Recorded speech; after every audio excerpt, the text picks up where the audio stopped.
Hi, welcome to another episode of Conversations That Inspire. I'm your host, Kim Castellano.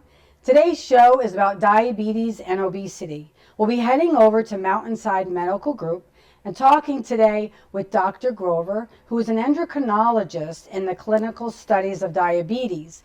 We'll be talking to Dr. Grover along with Laura Orbe, who is a Culinary Nutritional Counselor. So many of you have known Laura Orbe from other shows. She'll be helping me with that show of diabetes and obesity. And we'll be looking at diabetes, the types of diabetes, and also how you can make some simple tweaks and changes in your lifestyle if you have diabetes, and how you can get your blood sugars under control. We hope today's show will inspire you to take back your health and to start making some changes in your lifestyle to keep your diabetes and obesity under control.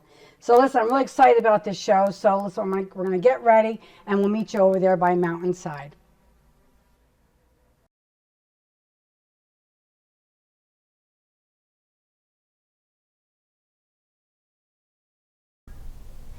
I'd like to introduce today's guest on Conversations That Inspire. So with us today is Laura Orbe.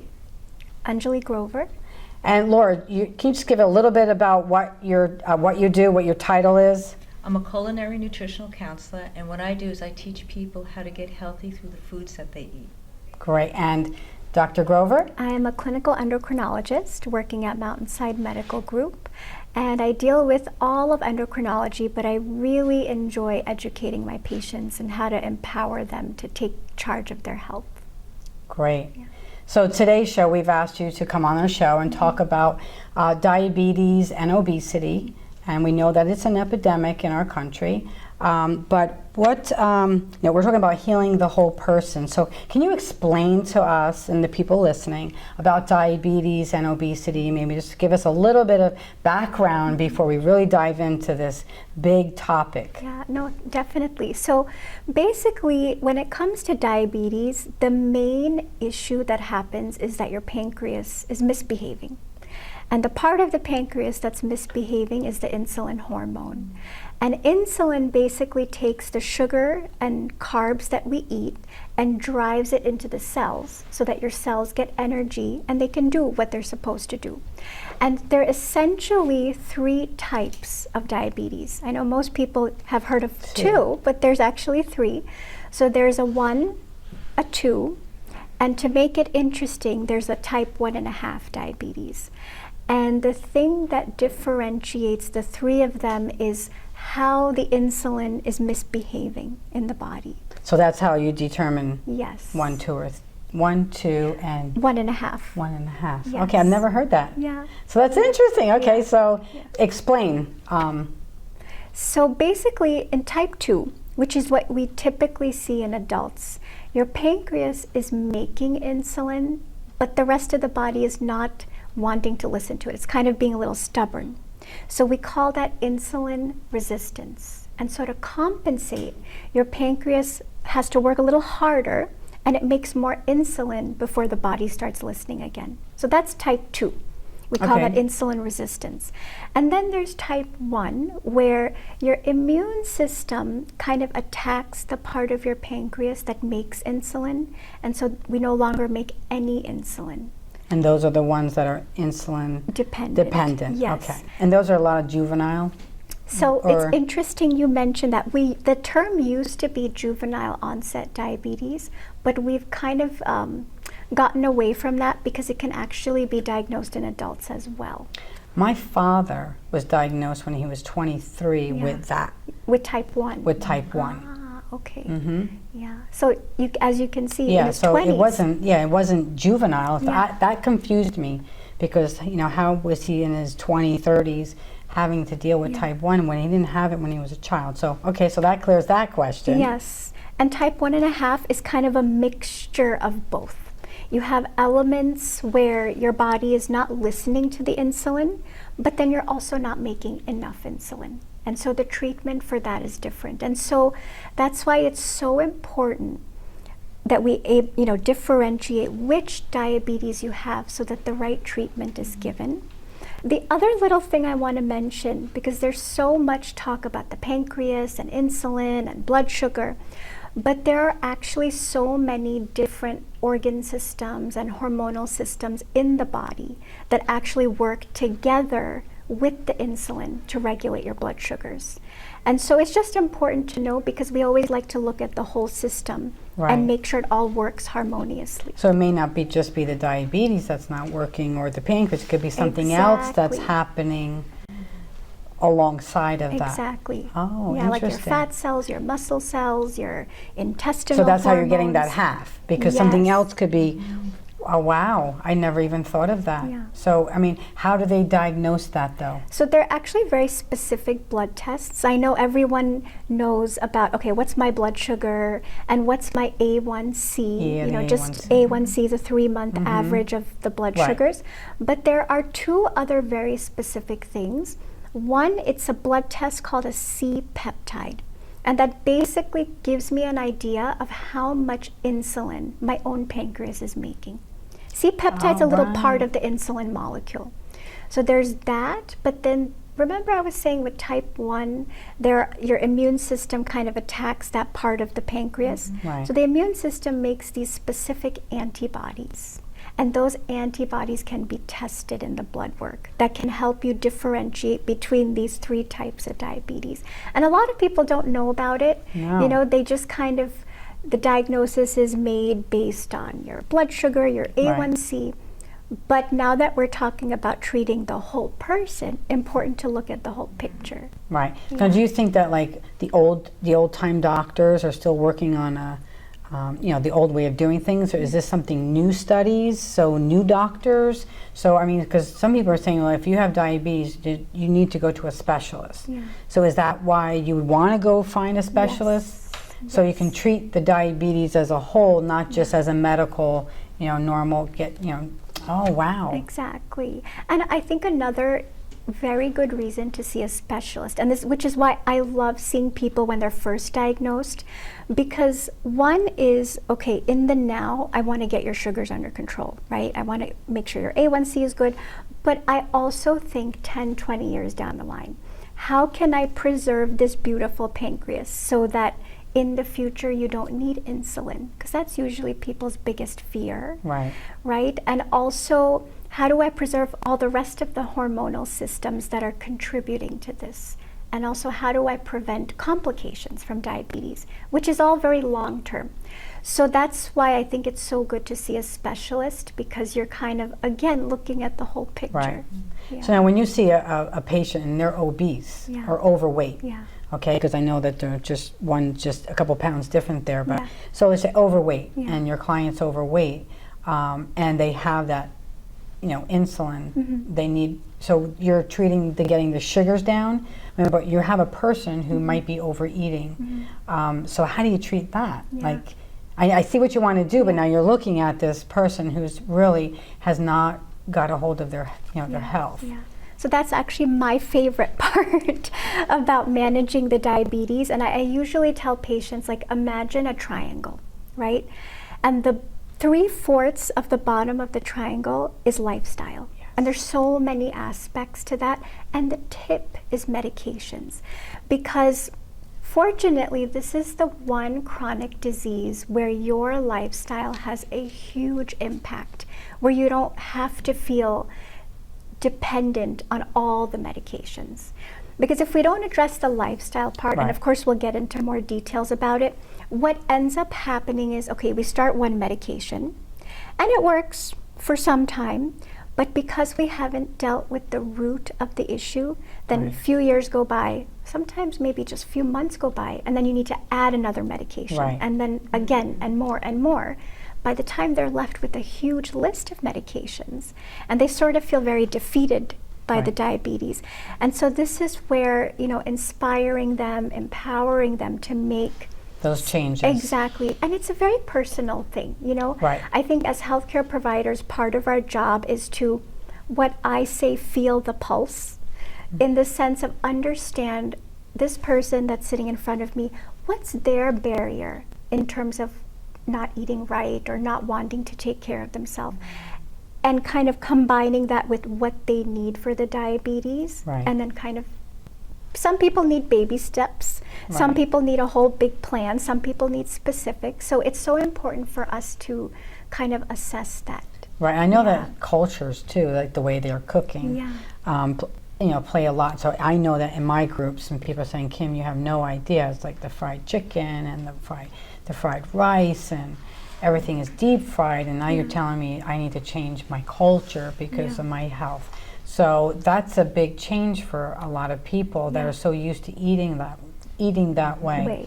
I know for myself that every year I go on a fast for 21 days in January, and it cleans out every addiction I picked up over the last year. over lifestyle too, places I shouldn't have been, and I'm there, and next thing you know, it's like, how did I even get here? And it's like a reset, so that I can take back my health, and then I feel so much better. But then again, if I don't continue making those changes, and not just for 21 days, I mean, that's a diet. You just go back to eating the way you were.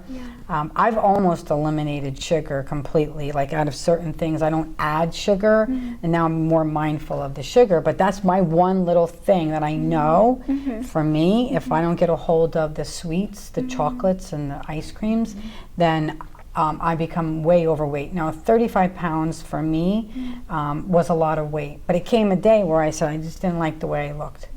And everybody's day is different. So, but when they're coming to you, they're already really the damage. I mean, disease is already set in. So you can become overweight, right? And then lose the pound, but not have the disease. Right. So I don't have the diabetes, but I can get overweight quick. So 20 pounds on me, 10 pounds on me is a lot of weight. So basically lifestyle. So what one thing of a lifestyle change that I would recommend? That you would recommend, just to get started, because it's really hard. Yeah. There's a couple of, I would say, rules of thumb. Like, I know I said for each person, you have to personalize it. Right. But there's a couple of rule of thumbs that I think apply to everybody. And I think a lot of it has to do with how we treat our body, right? I always tell people our body is the biggest gift from nature, right? And you can imagine. We only have one. We only have one. Without this, we can't do anything. Nothing. And if you just kind of think back in life, like when someone's given you a really valuable gift, how much we take care of it, right? So same way, if we look at our body that way, one is, I would say, the relationship with food in general. I think that has in some ways become an epidemic. We use it when I think we've all done it. When we're stressed, when we're down, when we're tired, what do we reach for? The thing that will give us that, boost of energy, but often those are things that are processed, high in sugar, unhealthy. So one thing I kind of explain to patients is, for that 2 minutes of comfort that you get, right? Then the rest of the day, how do you really feel? Not that great. So it's not really a great bargain, No. right? Like reaching for that food, and then you kind of feel sluggish and tired the rest of the day. So just kind of seeing food as nourishing this beautiful gift from nature, as opposed to quick comfort. Right? So not a great bargain. Just eat to live. And that's what, like, Laura, I know that you're big on this food thing, and I know that obesity and diabetes is linked to the foods that we're eating. Yes. And how do you, first of all, I always was told, eat on the outer perimeter of the supermarket, and I'm really good at that, but it took like 6 years of really pressing in, refusing to eat the box of macaroni and cheese and the instant. But we're living in a different world, and everything is instant. I know that when I go to Wendy's, I'll do a baked potato and a salad. But why even go to Wendy's? But it's for the convenience. We're in this fast-paced world. Preparing food is a lot of work sometimes. Right, so it's like, how do we fit that in? How do you fit that in our lifestyle? We used to live like this, okay, before all the fast food and stuff like that. We cooked at home, but it's changing because we're overloaded on our things that we're doing, what's important. So would you say that making food a priority, and how So that would be their first step. Right. And also like kind of getting back to those rule of thumb. Yes. So one is there's this quote that I've kind of modified to what I feel fits the diabetes. So one is eat breakfast like a prince, eat lunch like a king, and eat dinner like a pauper. Now the reason I say that, so basically the essence of that is breakfast and lunch should be your biggest meals and most substantial meals, and lunch should actually be the biggest. And there are many reasons for that, which actually tie into diabetes and obesity. So one is, like you said, we're in a fast-paced world, lots of responsibilities. So we get up quick. Usually we're out the door, maybe we grab something. Right. We're at work, lunch, maybe eating something, and then finally working through lunch. Working through lunch, yes. And then finally we get home and we feel, oh my God, I had a stressful day. I'm finally home with my family. I didn't really eat during the day, so I can kind of eat what I want. And then what do? We go to sleep. So that pattern is the exact opposite of what our body actually craves for, right? So eating breakfast in the morning wakes up your metabolism, wakes up those digestive juices that can help. It wakes up the pancreas, right? Granted, the pancreas never sleeps, but it's kind of working on low level when we sleep. But if you don't stimulate it and wake it up in the morning, it gets a little lazy. And then at lunchtime, that's actually when our digestion, our metabolism, is at its kind of maximum and it's working at its best. And then, but that's when most of us hardly eat anything.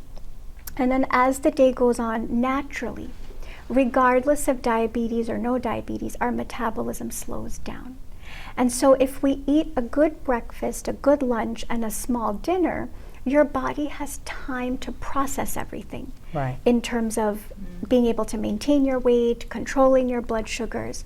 So that's one thing. I think it's so simple, but like you said, I think sometimes to create sustainable change, you've got to just work on one thing. One thing at a time. It's a process, it's a journey. If you can and eliminate it's okay. sugar, right, Laura, you're big on that. Yeah, Laura does not like us to have sugar. Sugar and nothing. Sugar and nothing. And it's sad because sugar is in everything. I mean, you go to the store, like just saying, people are working. It's a very fast-paced lifestyle that we're living. They're just grabbing. And they're just grabbing it. And even like a pasta sauce or something, you look and there's sugar in it. It's like, why you got to put sugar in there? It's a preservative also. And it's also addictive, so you're going to come back and buy more. So that's a big thing. You know. I mean, people are hooked on Dunkin' Donuts, you know. Oh. Let me I think there's something in the Boston cream donut. I'm dead serious. There's something in that donut. You said something, Kim, that I really love, that people like the different cultures and whatnot. Yeah. The Dr. Grover and I were talking before, and I said it's a lot of it is kitchenetics, and that's exactly what we were speaking about. Like, you know, people, how their families ate, how their mothers cooked, how their grandmothers cooked. That's how they're cooking now. And it's a comfort food, and that's what they know. So a lot of that does have to change, but it can change within the cultures. In other words, still embracing the cultural foods, but making them healthier. Right. There are ways to make the food healthier in their cultures. Oh, yeah. I mean, my pasta, I changed over to the whole wheat, gluten-free and all that, and believe it or not, I liked it. I actually tried it and I liked it, but I don't need to eat that every night. Right. You know, so in moderation, everything. But so I know the two pillars of obesity and diabetes is exercise and diet. We don't like the word diet, so I want to say lifestyle change. But exercise, definitely. What happens when you have diabetes? Now you're exercising. I mean, because sugar levels can go up and down. So you could not have enough food in you, and you're out there pumping weights and doing exercises. So what could you add to that? In terms of how to prepare before exercise? Before, like, so if you have diabetes and because you're supposed to exercise. So if you're exercising 4 or 5 times a week and you're getting up in the morning and you're going to exercise, do you exercise on an empty stomach having diabetes, or do you put something in your body before you go and then after you go? You know what I'm saying? Because your sugar, you're burning sugar. I mean, I can get lightheaded. I get low sugar. I can go low. So that's a great question. I do think it also depends person to person. For example, if you're on medication, then definitely good idea to have like a good protein snack, mainly protein and a little carb snack to get you through your exercise. But if you're not on medication and you're sort of got like pre-diabetes and you're trying to work on your lifestyle, I think you have to like listen to your body. You know, there's some people, if they eat before exercising, then they feel like they can't move. Right. And it almost defeats the purpose. Like they're eating and then they're exercising and then they're hungry again. Right. So I really think it is depends the per person. And also in terms of the type of exercise.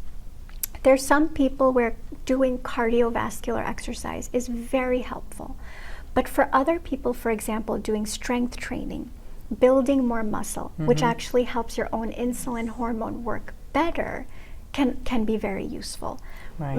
But then there are other people, for them, the stress and diabetes is so linked that for them more sort of restorative, maybe yoga practices, relaxing exercises. Exactly. So it is so person to person dependent. And part of the journey and game is finding out what works for you. Right. You know. Well, this has been really, Yeah.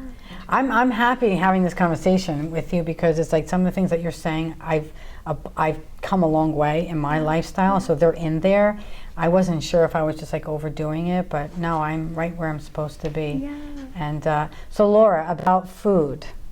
And so we were talking about obesity, diabetes, and I know you just explain what does a diet look like anywhere? What does the food menu look like for maybe a diabetic?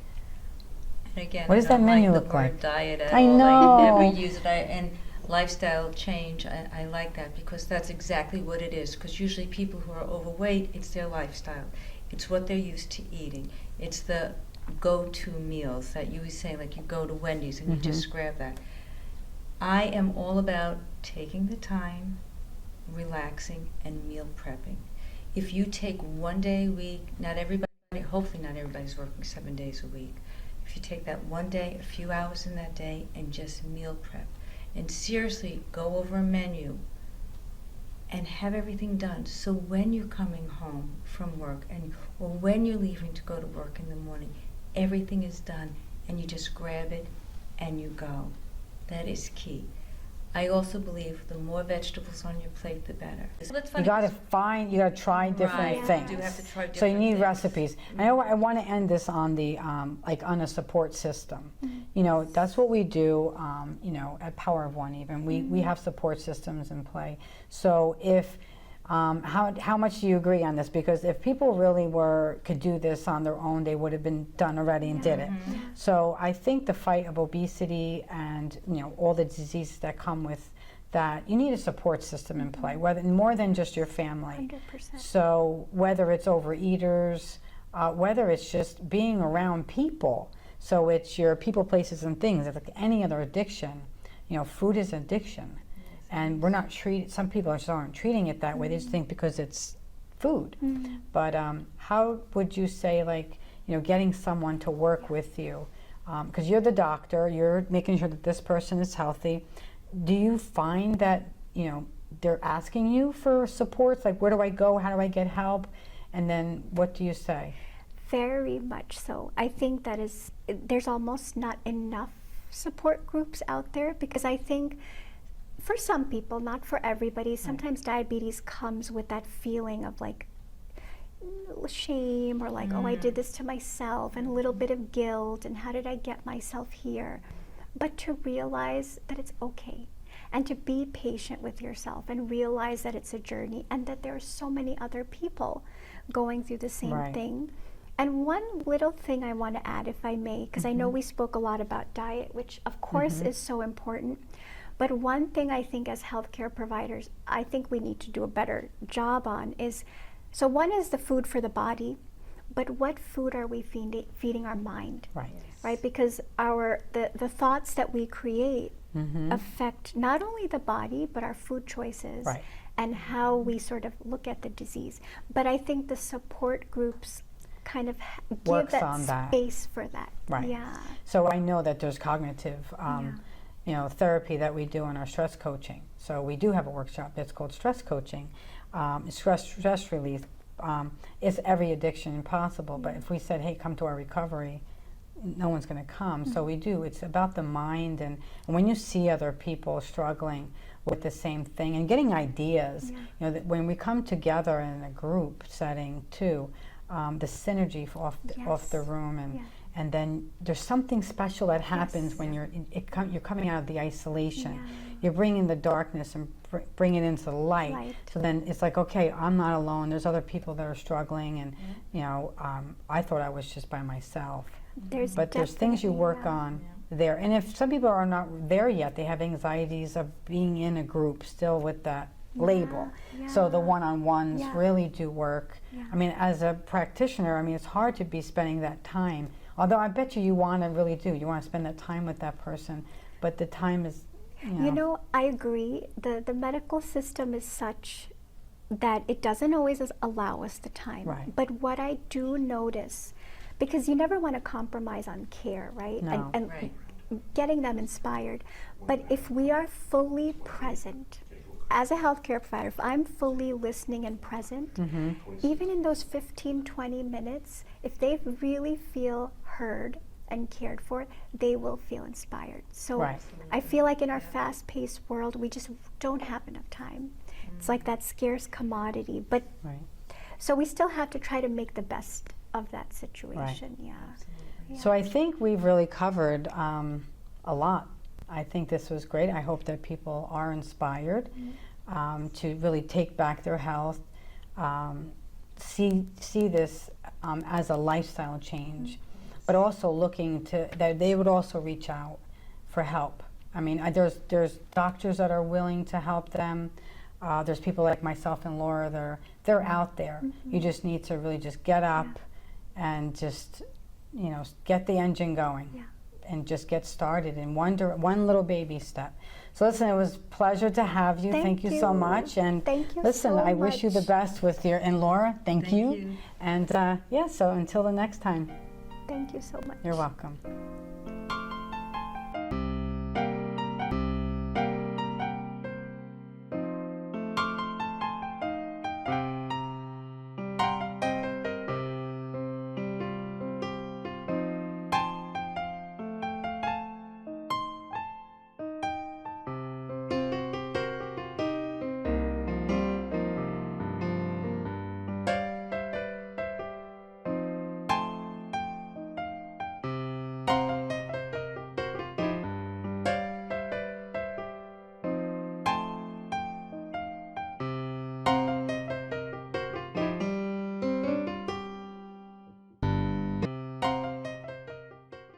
So thanks for watching another episode of Conversations That Inspire. I'm your host, again, Kim Castellano.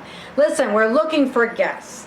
If you or you know someone who would make a great guest on our show, our mission is to inspire and educate people to live healthier lives. So we're looking for topics on health and education. So if that's you, just contact me at 201-328-2326, or you can email us your contact information to kim@powerof1ccom.org. So thank you so much. And again, this is season 2, and we were looking for you.